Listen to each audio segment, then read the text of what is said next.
about the 2020 election and the plots to steal the election posed a gravest threat to U.S. democracy since the Civil War. But they failed. America stood.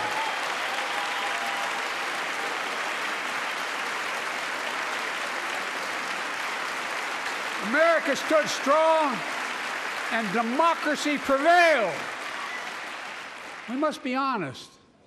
The threat to democracy must be defended.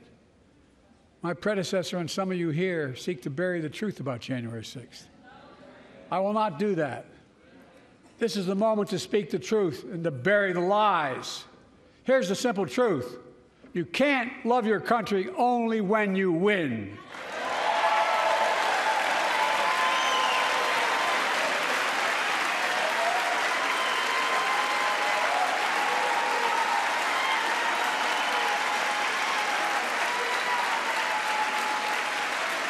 As I've done ever since being elected to office, I ask all of you, without regard to party, to join together and defend democracy.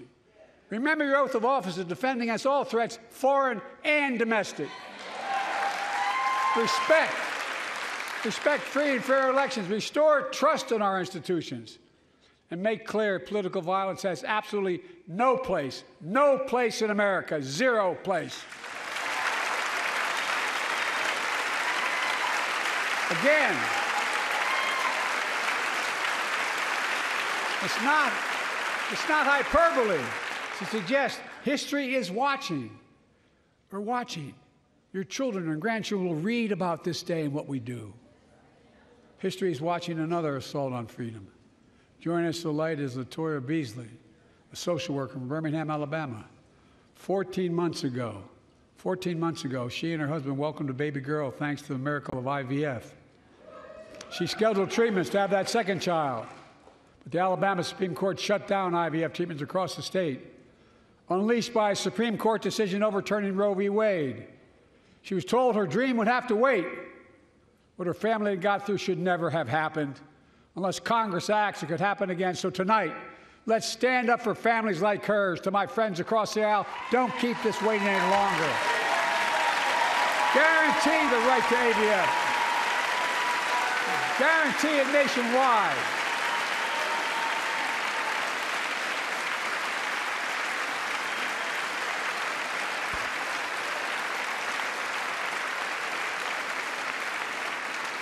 Like most Americans, I believe Roe v. Wade got it right. I thank Vice President Harris for being an incredible leader, defending reproductive freedom, and so much more.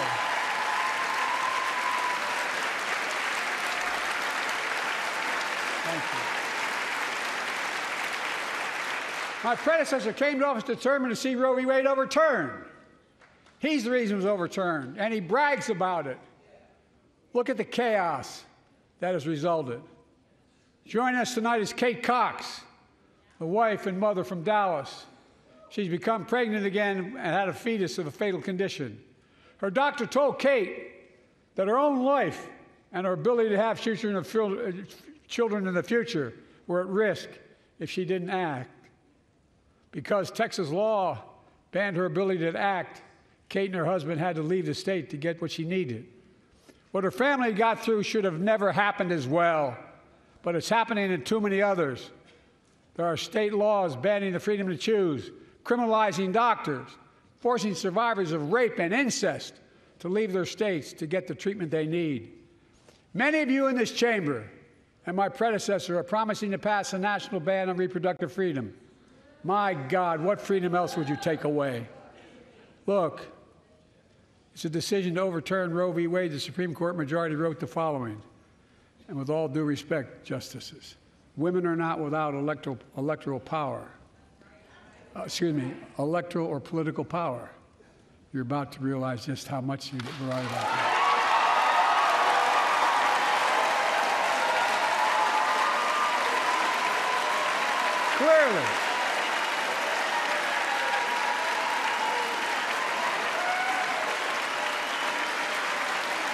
Clearly, Those bragging about overturning Roe v. Wade have no clue about the power of women. But they found out when reproductive freedom was on the ballot. We won in 2022 and 2020, and we'll win again in 2024.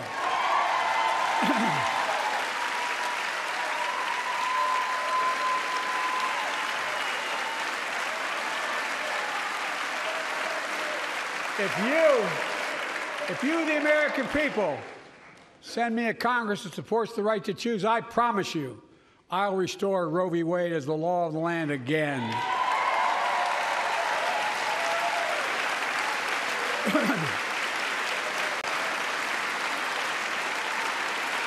Folks, America cannot go back. I'm here tonight to show what I believe is the way forward, because I know how far we come. 4 years ago next week, before I came to office, the country was hit by the worst pandemic and the worst economic crisis in a century. Remember the fear, record losses, remember the spikes in crime and the murder rate, raging virus that took more than 1 million American lives, of loved ones, millions left behind, a mental health crisis of isolation and loneliness. A president, my predecessor, failed the most basic presidential duty that he owes to American people, the duty to care. I think that's unforgivable. I came to office determined to get us through one of the toughest periods in the nation's history. We have. It doesn't make news, but in 1,000 cities and towns, the American people are writing the greatest comeback story never told.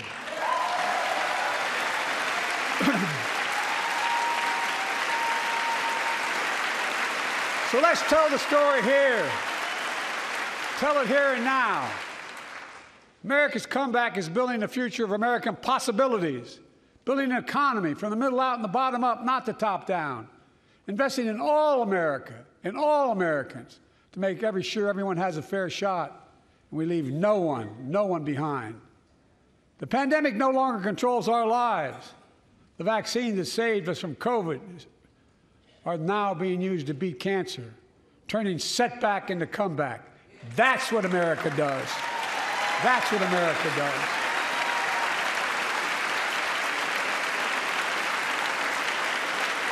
Folks,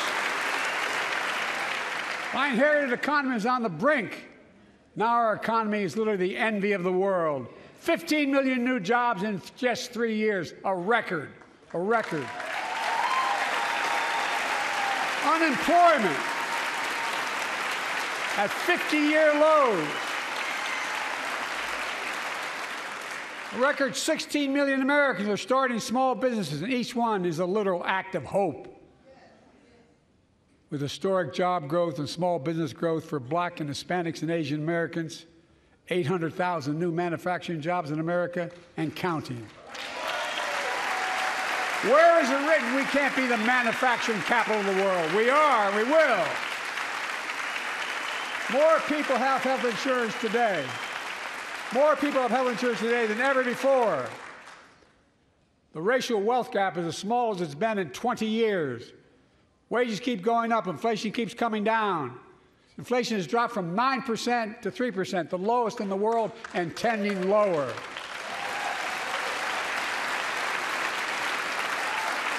The landing is and will be soft. And now, instead of importing foreign products and exporting American jobs, we're exporting American products and creating American jobs. Right here in America, where they belong.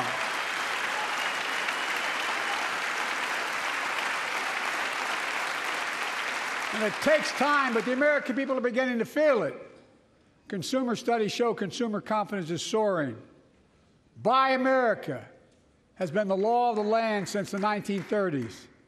Past administrations, including my predecessor, including some Democrats as well in the past, failed to buy American. Not anymore. On my watch, federal projects that you fund, like helping build American roads, bridges, and highways, will be made with American products and built by American workers.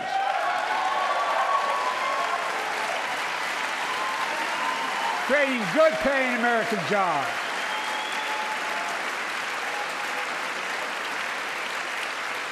And thanks to our CHIPS and Science Act, the United States is investing more to shorten the price of everything from cell phones to automobiles. And by the way, we invented those chips right here in America. Well, instead of having to import them, private companies are now investing billions of dollars to build new chip factories here in America, creating tens of thousands of jobs.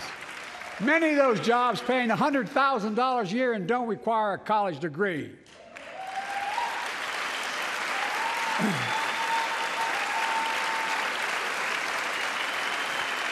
In fact, my policies have attracted $650 billion in private sector investment in clean energy, advanced manufacturing, creating tens of thousands of jobs here in America. And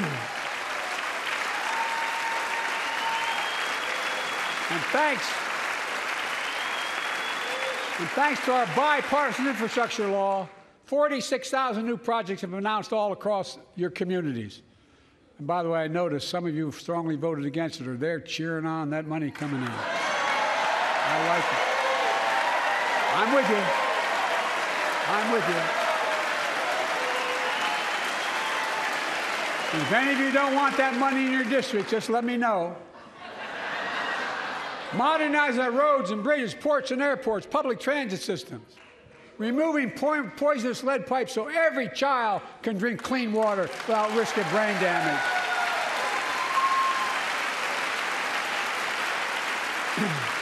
Providing affordable high-speed internet for every American, no matter where you live, urban, suburban, or rural communities, in red states and blue states.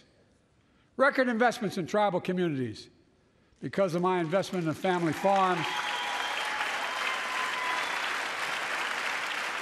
because I invested in family farms led by my Secretary of Agriculture, who knows more about this than anybody I know, we're better able to stay in the family for those farms and their children and grandchildren won't have to leave home to make a living. It's transformative. The great comeback story is Belvidere, Illinois, home to an auto plant for nearly 60 years. Before I came to office, the plant was on its way to shutting down. Thousands of workers feared for their livelihoods. Hope was fading. Then I was elected to office, and we raised the Belvidere repeatedly with auto companies, knowing unions would make all the difference. The UAW worked like hell to keep the plant open and get these jobs back, and together we succeeded. Instead of auto factories shutting down, auto factories reopening, and new state-of-the-art battery factories being built to power those cars there at the same.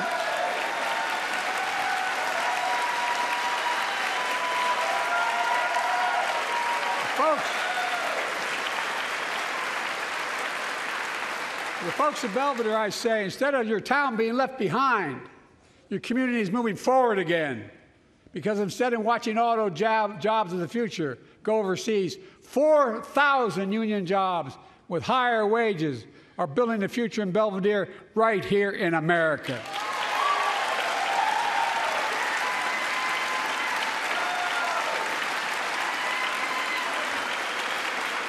Here tonight is UAW President Shawn Fain, a great friend and a great labor leader. Shawn, where are you? Stand up.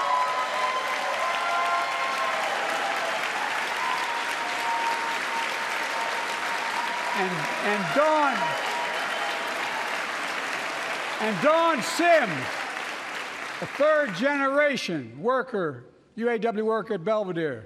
Shawn, I was proud to be the first president to stand on the picket line, and today, Dawn has a good job in her hometown, providing stability for her family and pride and dignity as well.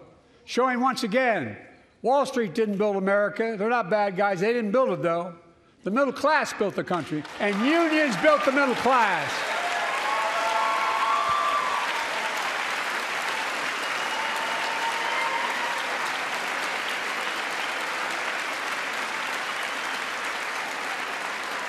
I say to the American people, when America gets knocked down, we get back up. We keep going. That's America.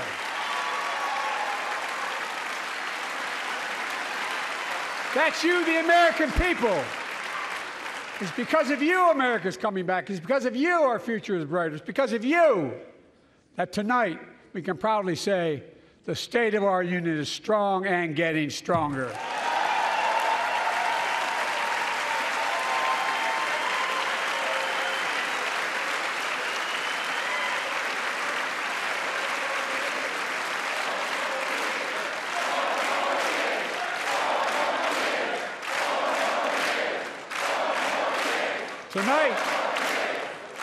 Tonight, I want to talk about the future of possibilities that we can build together. A future where the days of trickle-down economics are over, and the wealthy and the biggest corporations no longer get all the tax breaks. And by the way, I understand corporations. I come from a state that has more corporations invested than every one of your states in the state of the United States combined. And I represented it for 36 years. I'm not anti-corporation, but I grew up in a home where trickle-down economics didn't put much on my dad's kitchen table. That's why I determined to turn things around so middle class does well. When they do well, the poor go way up and the wealthy still do very well. We all do well. And there's more to do to make sure you're feeling the benefits of all we're doing. Americans pay more for prescription drugs than anywhere in the world. It's wrong, and I'm ending it.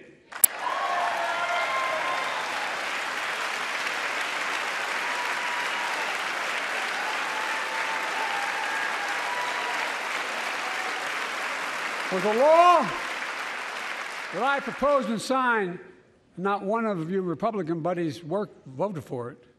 We finally beat Big Pharma. Instead of paying $400 a month or thereabouts for insulin with diabetes, and it only costs $10 to make, they only get paid $35 a month now and still make a healthy profit. And I want to, but what to do next? I want to cap the cost of insulin at $35 a month for every American who needs it. Everyone.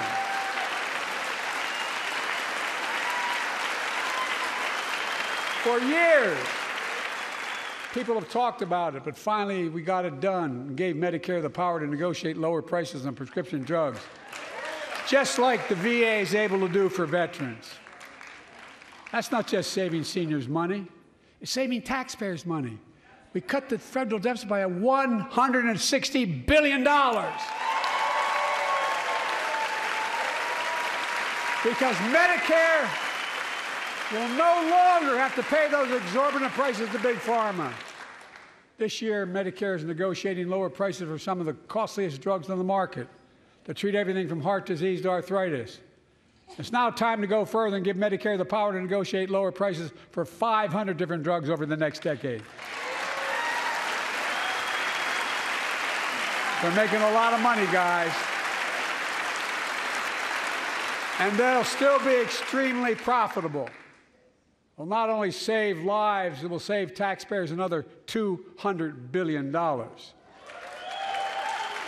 Starting next year, the same law caps total prescription drug costs for seniors on Medicare at $2,000 a year, even for expensive cancer drugs that cost $10,000, $12,000, $15,000. Now I want to cap prescription drug costs at $2,000 a year for everyone. Folks,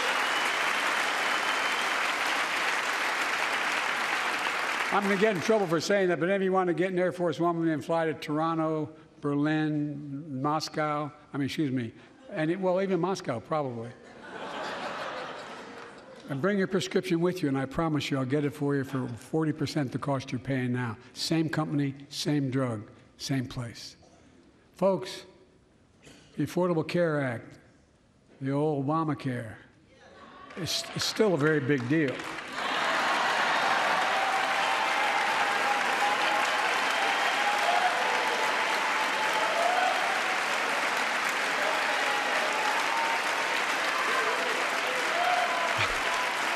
Over 100 million of you can no longer be denied health insurance because of pre-existing condition.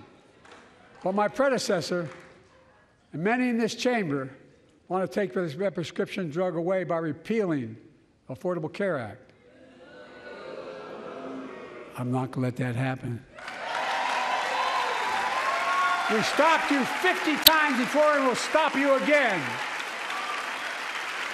In fact, I'm not only protecting it, I'm expanding it. The they enacted tax credits of $800 per person per year, reduce health care costs for millions of working families. That tax credit expires next year. I want to make that savings permanent.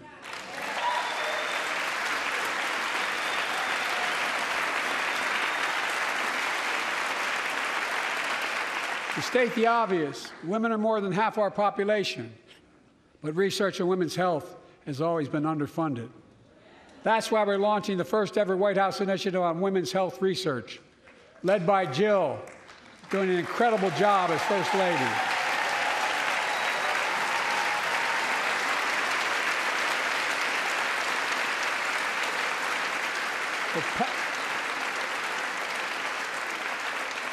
We'll pass my plan for $12 billion to transfer women's health research and benefit millions of lives all across America.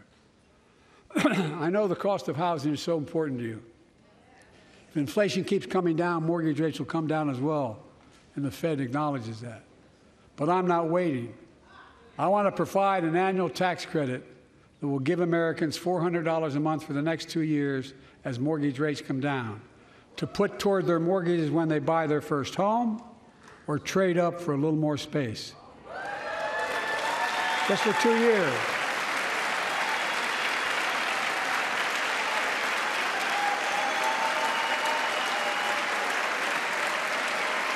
And my administration is also eliminating title insurance on federally backed mortgages.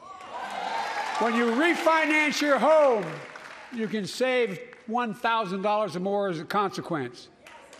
For millions of renters, we're cracking down on big landlords who use antitrust law, who break antitrust laws by price fixing and driving up rents. We've cut red tape so builders can get federally financing, which is already helping build a record 1.7 million new housing units nationwide. Now pass and build and renovate 2 million affordable homes and bring those rents down.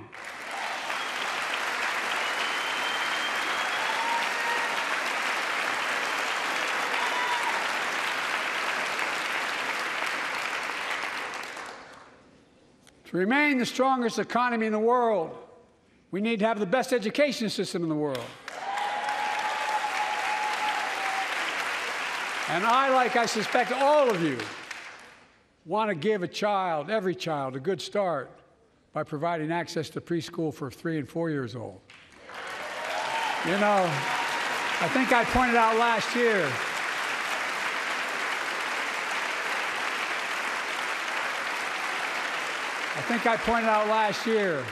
that children coming from broken homes where there's no books, they're not read to, not spoken to very often, start school, kindergarten, or first grade, having heard 1 million fewer words spoken. Well, studies show that children who go to preschool are nearly 50% more likely to finish high school, go on to earn a 2- and 4-year degree, no matter what their background is.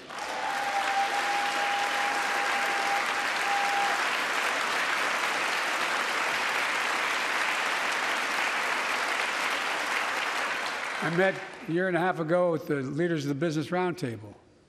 They were mad that they were angry, I think, well, they were discussing why I wanted to spend money on education. I pointed out to them as vice president, I met with over 182 of those folks. Don't hold me to the exact number. And I asked them what they need most, the CEOs. And you've had the same experience on both sides of the aisle. They say a better educated workforce, right? So I looked at them, and I say, I come from Delaware. DuPont used to be the 8th largest corporation in the world. And every new enterprise they bought, they educated the workforce to that enterprise. But none of you do that anymore. Why are you angry with me providing you the opportunity for the best educated workforce in the world? And they all looked at me and said, I think you're right. I want to expand high-quality tutoring and summer learning to see that every child learns to read by 3rd grade.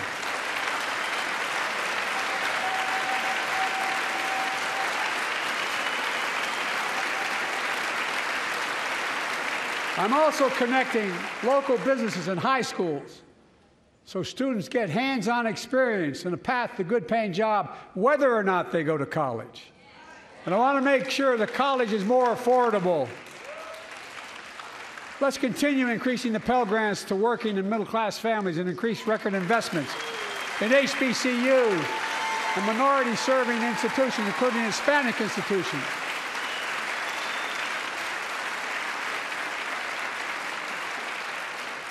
And I was told I couldn't universally just change the way in which we dealt with student loans.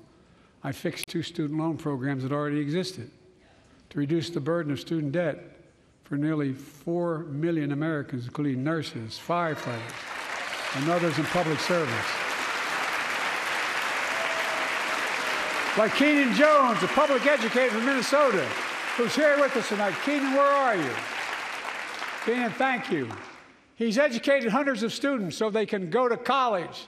Now he's able to help, after debt forgiveness, get his own daughter to college.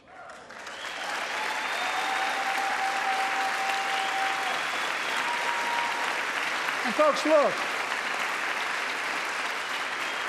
such relief is good for the economy because folks are now able to buy a home, start a business, start a family. While we're at it, I want to give public school teachers a raise.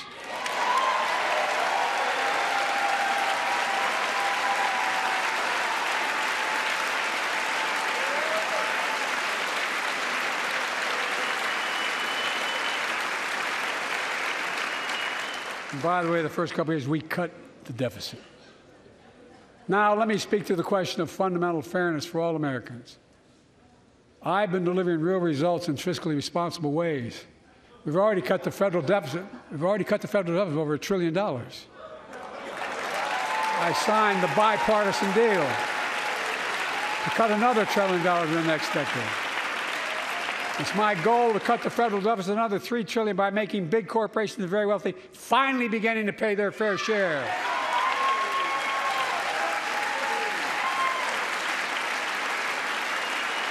Look, I'm a capitalist. If you want to make or can make $1 million or millions of bucks, that's great. Just pay your fair share in taxes. A fair tax code is how we invest things to make this country great. Healthcare, education, defense, and so much more. But here's the deal. The last administration enacted a $2 trillion tax cut, overwhelmingly benefit the top 1%, the very wealthy and the biggest corporations, and exploded the federal deficit.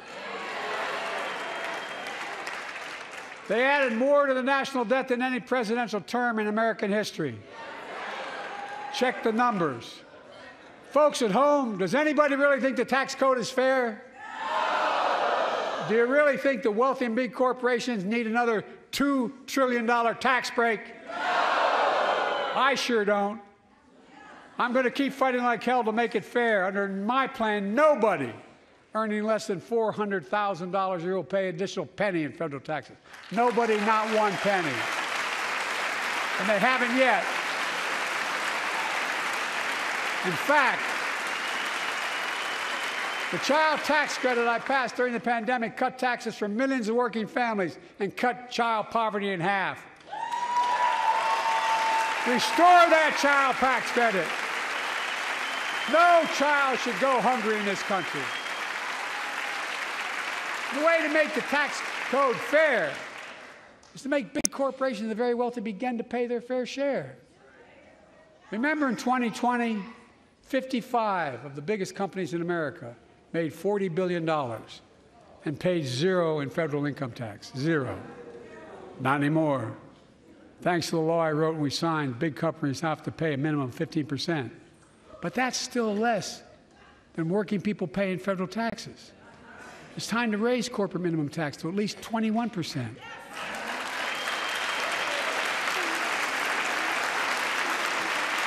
So every big corporation finally begins to pay their fair share. I also want to end tax breaks for big pharma, big oil, private jets, massive executive pay when it's only supposed to be $1 million that can be deducted. They can pay them $20 million if they want, but deduct $1 million. End it now. You know, there are 1,000 billionaires in America. You know what the average federal tax is for those billionaires? No.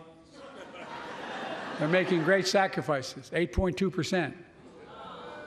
That's far less than the vast majority of Americans pay.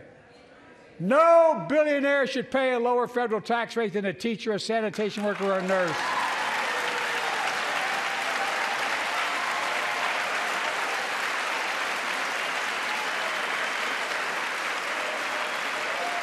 I propose a minimum tax for billionaires of 25%, just 25%. You know what that would raise? That would raise $500 billion over the next 10 years. And imagine what that could do for America. Imagine a future with affordable child care. Millions of families can get what they need to go to work to help grow the economy. Imagine a future with paid leave, because no one should have to choose between working and taking care of their sick family member. Imagine the future of home care and elder care, and people living with disabilities so they can stay in their homes and family caregivers can finally get the pay they deserve. Tonight, let's all agree once again to stand up for seniors. Many of my friends on the other side of the aisle want to put Social Security on the chopping block. If anyone here tries to cut Social Security, Medicare, or raise the retirement age, I will stop you.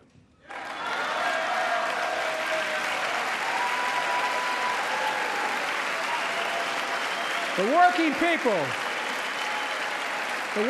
who built this country pay more into Social Security than millionaires and billionaires do. It's not fair. We have two ways to go.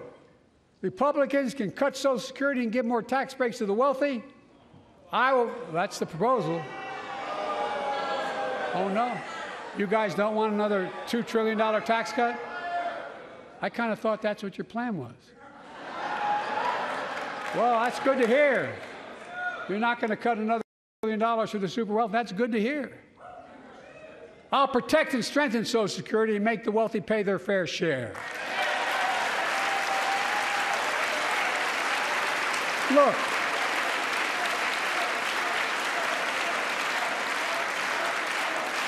too many corporations raise prices to pad their profits, charging more and more for less and less. That's why we're cracking down on corporations that engage in price gouging and deceptive pricing, from food to health care to housing. In fact, the snack companies think you won't notice if they change the size of the bag and put a hell of a lot fewer, same size bag, put fewer chips in it. No, I'm not joking. It's called shrinkflation. Pass Bobby Casey's bill and stop this. I really mean it.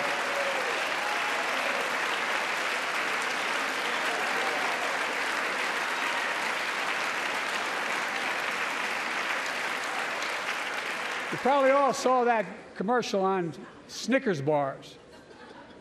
You get charged the same amount, and you got about, I don't know, 10% fewer Snickers in it.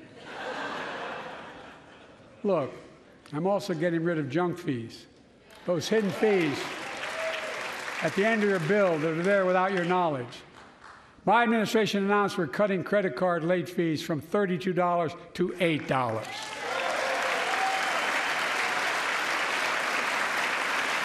Banks and credit card companies are allowed to charge what it costs them to instigate the collection. And that's more a hell of a lot like $8 and 30-some dollars. They don't like it. The credit card companies don't like it. But I'm saving American families $20 billion a year with all the junk fees I'm eliminating. Folks at home, that's why the banks are so mad. It's $20 billion in profit. I'm not stopping there. My administration has proposed rules to make cable, travel, utilities, and online ticket sellers tell you the total price up front so there are no surprises. It matters. It matters. And so does this. In November, my team began serious negotiation with a bipartisan group of senators. The result was a bipartisan bill with the toughest set of border security reforms we've ever seen. Oh, you don't think so? Oh, you don't like that bill, huh? That conservatives got together and said it was a good bill? I'll be darned. That's amazing.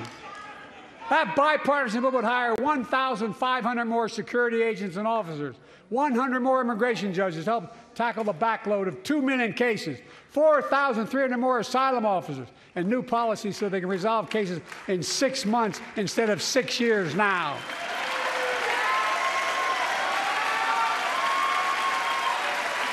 What are you against? 100 more high-tech drug detection machines to significantly increase the ability to screen and stop vehicles smuggling fentanyl into America. That's killing thousands of children. This bill would save lives and bring order to the border. It will also give me and any new president new emergency authority to temporarily shut down the border when the number of migrants at the border is overwhelming. The Border Patrol Union has endorsed this bill. The Federal Chamber of Commerce is, yeah. You're saying low. Look at the facts. I know you know how to read.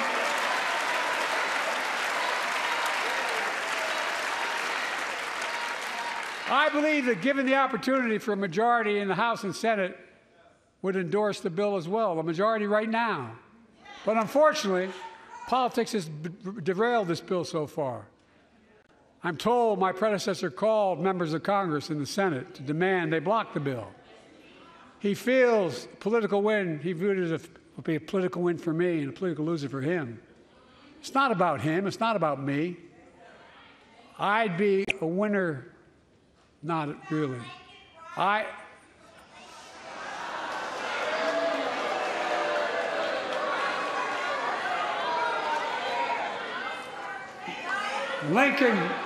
Lincoln Riley, an innocent young woman who was killed by an illegal. That's right.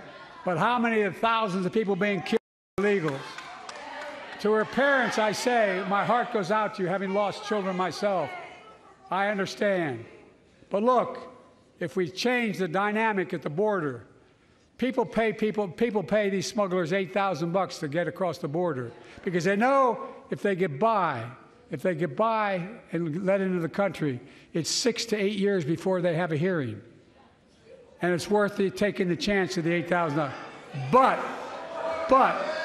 if it's only 6 weeks, the idea is it's highly unlikely that people will pay that money and come all that way knowing that they'll be able to be kicked out quickly.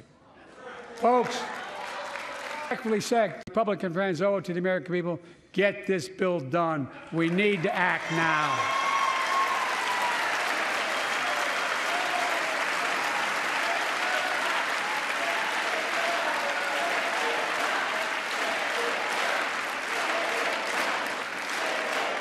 And if my predecessor is watching, instead of paying politics and pressuring members of Congress to block the bill, join me in telling the Congress to pass it. We can do it together. But that's what here's what he will not do. I will not demonize immigrants saying they are poison in the blood of our country. I will not separate families. I will not ban people because of their faith. Unlike my predecessor on my first day in office, I introduced a comprehensive bill to fix our immigration system. Take a look at it. It has all these and more. Secure the border, provide a pathway to citizenship for dreamers, and so much more. But unlike my predecessor, I know who we are as Americans. We're the only nation in the world with a heart and soul that draws from old and new. Home to Native Americans whose ancestors have been here for thousands of years. Home to people of from every place on earth. They came freely. Some came in chains. Some came when famine struck, like my ancestral family in Ireland. Some to flee persecution, to chase dreams that are impossible anywhere but here in America. That's America. And we all come from somewhere, but we're all Americans.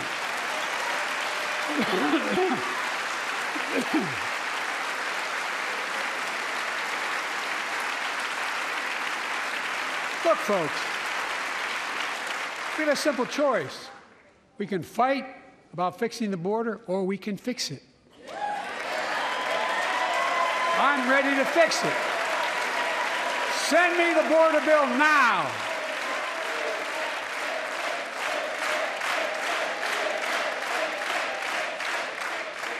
A transformational moment in history happened 59 years ago today in Selma, Alabama.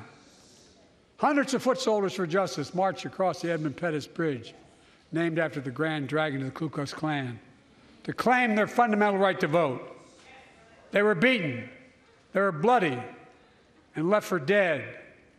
Our late friend and former colleague, John Lewis, was on that march. We miss him.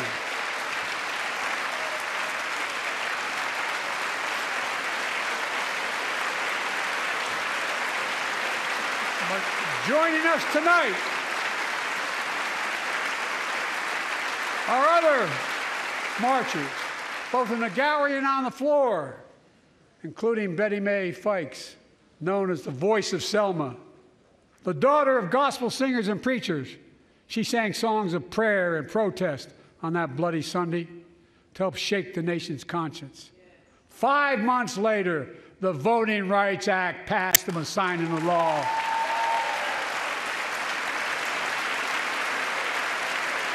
Thank you. Thank you, thank you, thank you.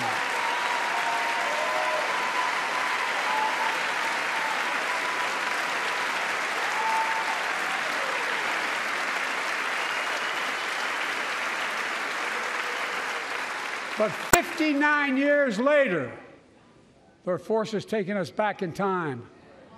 Voter suppression, election subversion, unlimited dark money, extreme gerrymandering.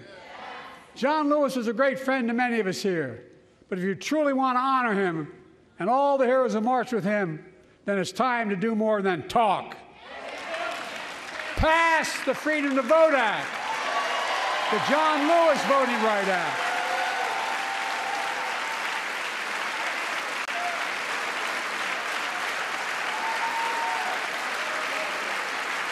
And stop denying another core value of America, our diversity across American life. Banning books, it's wrong. Instead of erasing history, let's make history. I want to protect fundamental rights. Pass the Equality Act. And my message to transgender Americans, I have your back. Pass the PRO Act for workers' rights. Raise the federal minimum wage, because every worker has a right to a decent living more than $7 an hour. We're also making history by confronting the climate crisis, not denying it. I don't think any of you think there's no longer a climate crisis. At least I hope you don't. I'm taking the most significant action ever on climate in the history of the world. I'm cutting our carbon emissions in half by 2030, creating tens of thousands of clean energy jobs, like the IBEW workers building and installing 500,000 electric vehicle charging stations. Conserving 30% of America's lands and waters by 2030. And taking action on environmental justice fence line communities smothered by the legacy of pollution. And patterned after the Peace Corps and AmeriCorps, I launched the Climate Corps to put 20,000 young people to work in the forefront of our clean energy future. I'll triple that number in a decade.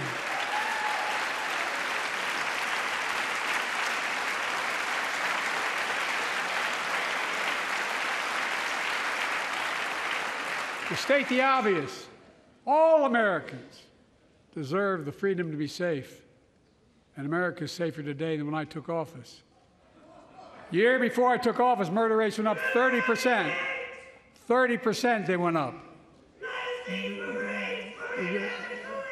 The biggest increase in history.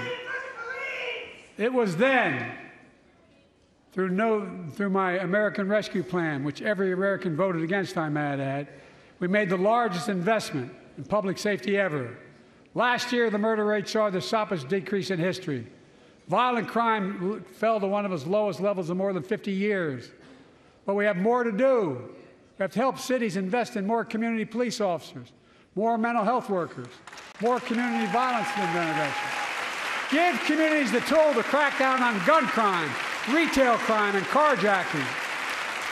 Keep building trust, as I've been doing by taking executive action on police reform and calling for it to be the law of the land. Directing my cabinet to review the federal classification of marijuana and expunging thousands of convictions for the mere possession, because no one should be jailed for simply using or have it on their record. Take on crimes of domestic violence. I'm ramping up the Federal Enforcement of the Violence Against Women Act that I proudly wrote when I was a senator, so we can finally end the scourge against women in America.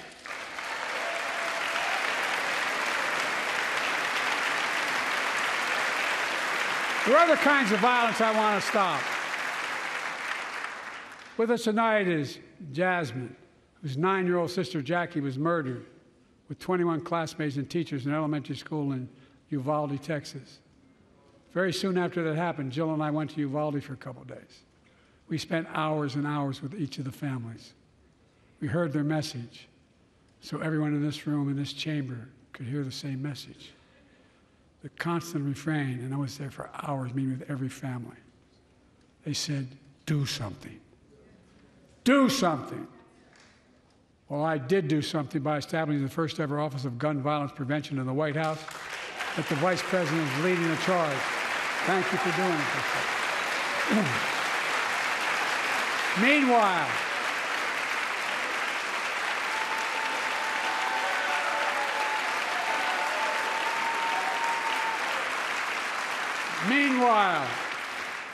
my predecessor told the NRA he's proud he did nothing on guns when he was president. Oh. After another shooting in Iowa recently, he said, when asked what to do about it, he said, just get over it. There's his quote, just get over it. I say, stop it. Stop it, stop it, stop it.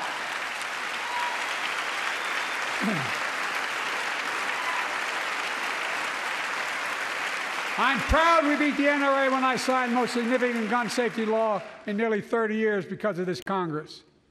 We now must beat the NRA again. I'm demanding a ban on assault weapons and high-capacity magazines. Pass universal background checks. None of this. I taught the Second Amendment for 12 years. None of this violates the Second Amendment or vilifies responsible gun owners. You know, as we manage challenges at home, we're also managing crises abroad, including in the Middle East. I know the last 5 months have been gut-wrenching for so many people, for the Israeli people, for the Palestinian people, and so many here in America. This crisis began on October 7th with a massacre by a terrorist group called Hamas, as you all know. 1,200 innocent people, women and girls, men and boys, slaughtered after enduring sexual violence. The deadliest day for the Jewish people since the Holocaust, and 250 hostages taken. Here in this chamber tonight are families whose loved ones are still being held by Hamas. I pledge to all the families that we will not rest until we bring every one of your loved ones home. We also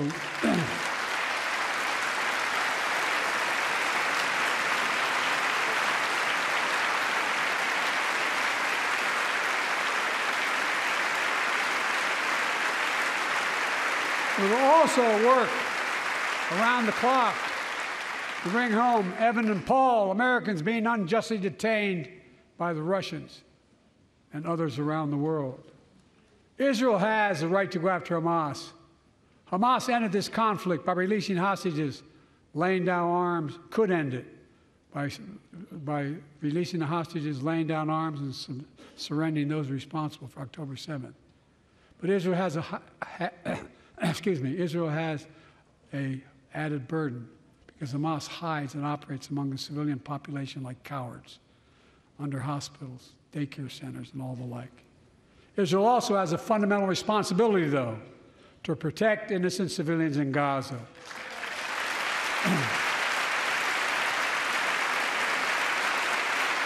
This war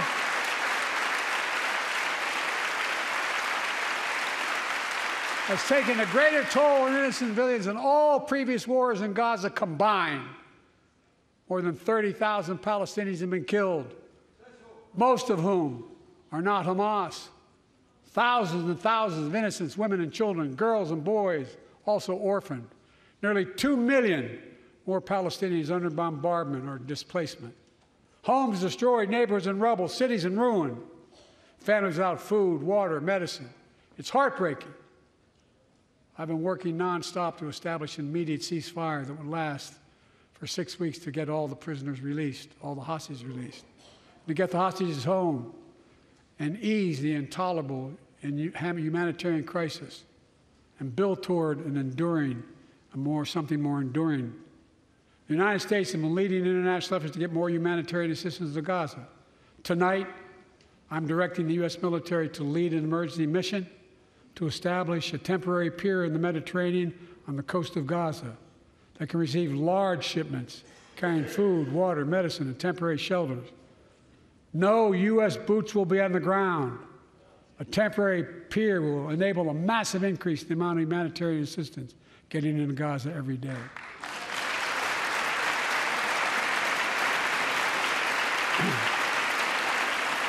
And Israel must do its part. Israel must allow more aid into Gaza to ensure humanitarian workers aren't caught in the crossfire. And they're announcing they're going to have a crossing in northern Gaza. For the leadership of Israel, I say this: humanitarian assistance cannot be a secondary consideration or a bargaining chip. Protecting and saving innocent lives has to be a priority. As we look to the future, the only real solution to the situation is a two-state solution over time.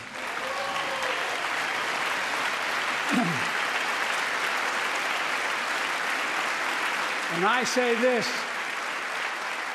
as a lifelong supporter of Israel. My entire career, no one has a stronger record with Israel than I do. I challenge any of you here. I'm the only American president of Israel in wartime. But there is no other path that guarantees Israel's security and democracy. There is no other path that guarantees Palestinians can live in peace with peace and dignity. And there's no other path that guarantees peace between Israel and all of its neighbors, including Saudi Arabia, with whom I'm talking. Creating stability in the Middle East also means containing the threat posed by Iran. That's why I built a coalition of more than a dozen countries to defend international shipping and freedom of navigation in the Red Sea. I've ordered strikes to degrade the Houthi capability and defend U.S. forces in the region. As Commander-in-Chief, I will not hesitate to direct further measures to protect our people and our military personnel.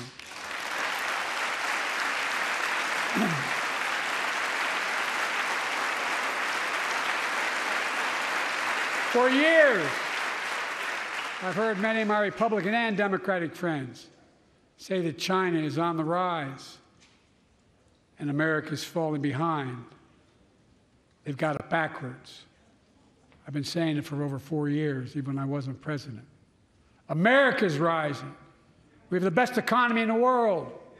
And since I've come to office, our GDP is up, our trade deficit with China is down to the lowest point in over a decade. And we're standing up against China's unfair economic practices. We're standing up for peace and stability across the Taiwan Straits. I've revitalized our partnership and alliance in the Pacific. India, Australia, Japan, South Korea, the Pacific Islands. I've made sure that the most advanced American technologies can't be used in China, not allowing to trade them there.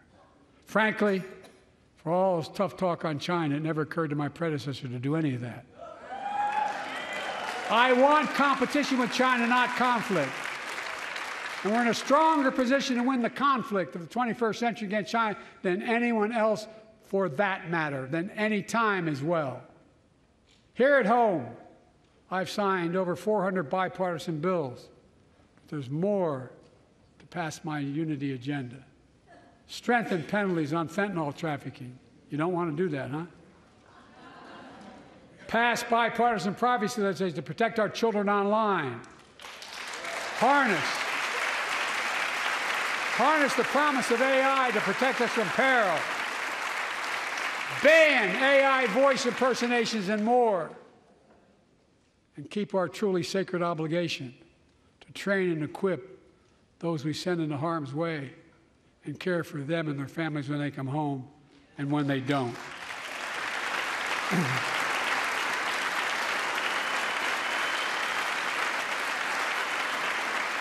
That's why the song Support and Help of Dennis and the VA, I signed the PACT Act. One of the most significant laws ever, helping millions of veterans exposed to toxins who now are battling more than 100 different cancers. Many of them don't come home, but we owe them and their families support. We owe it to ourselves to keep supporting our new health research agency called ARPA-H. And remind us that we can do big things like end cancer as we know it, and we will.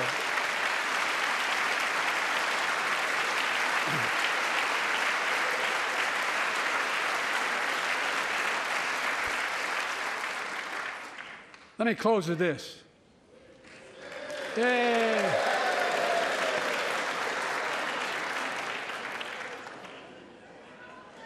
I know you don't want to hear any more, Lindsay, but I got to say a few more things. I know it may not look like it, but I've been around a while. When you get to be my age, certain things become clearer than ever. I know the American story. Again and again, I've seen the contest between competing forces in the battle for the soul of our nation, between those who want to pull America back to the past and those who want to move America into the future. My lifetime has taught me to embrace freedom and democracy, a future based on core values that have defined America: honesty, decency, dignity, equality, to respect everyone, to give everyone a fair shot, to give hate no safe harbor. Now, other people my age see it differently. The American story of resentment, revenge, and retribution, that's not me. I was born amid World War II, when America stood for the freedom of the world. I grew up in Scranton, Pennsylvania, and Claymont, Delaware, among working-class people who built this country. I watched in horror as two of my heroes, like many of you did, Dr. King and Bobby Kennedy, were assassinated. And their legacies inspired me to pursue a career in service.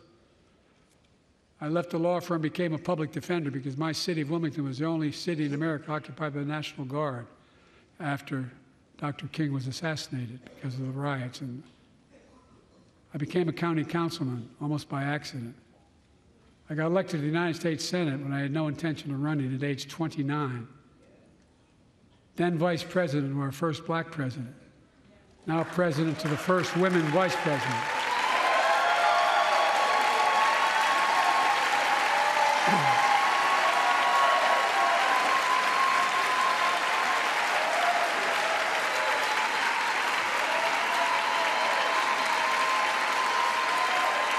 In my career, I've been told I was too young. By the way, they didn't let me on the Senate elevators for votes sometimes. Not a joke. And I've been told I'm too old. Whether young or old, I've always known what endures. I've known our North Star. The very idea of America is that we're all created equal and deserve to be treated equally throughout our lives. We've never fully lived up to that idea, but we've never walked away from it either. And I won't walk away from it now. I'm optimistic. I really am. I'm optimistic, Nancy.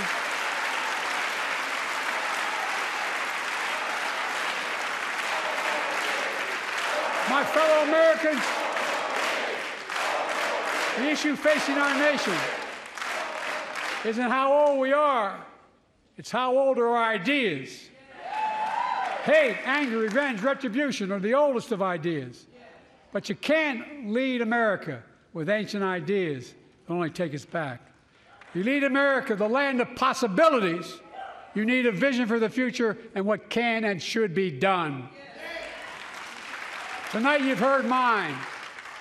I see a future where defending democracy, you don't diminish it. I see a future where we restore the right to choose and protect our freedoms, not take them away. I see a future where the middle class finally has a fair shot and the wealthy have to pay their fair share in taxes. I see a future where we save the planet from the climate crisis and our country from gun violence. Above all, I see a future for all Americans. I see a country for all Americans. And I will always be president for all Americans because I believe in America. I believe in you, the American people. You're the reason we've never been more optimistic about our future than I am now. So let's build the future together. Let's remember who we are. We are the United States of America. And there is nothing beyond our capacity when we act together. God bless you all, and may God protect our troops. Thank you, thank you, thank you.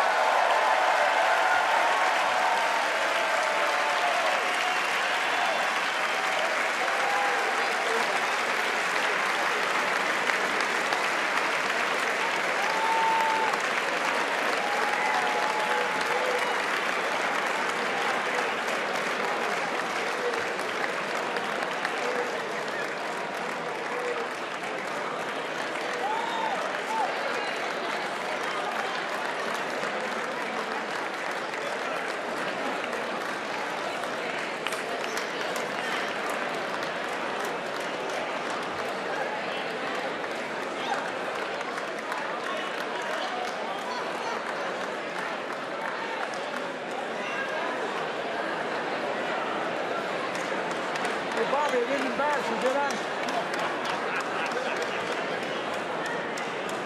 Mr. President, whoever's working there.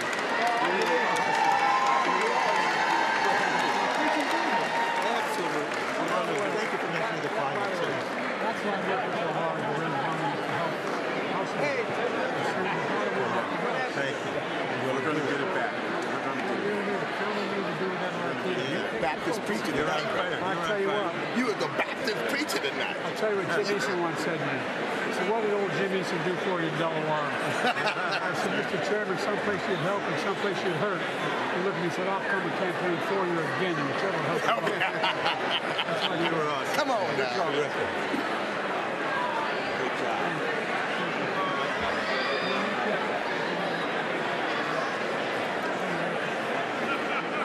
Good job. Great job. Great job. Be lively. That was a sermon tonight. Thank you.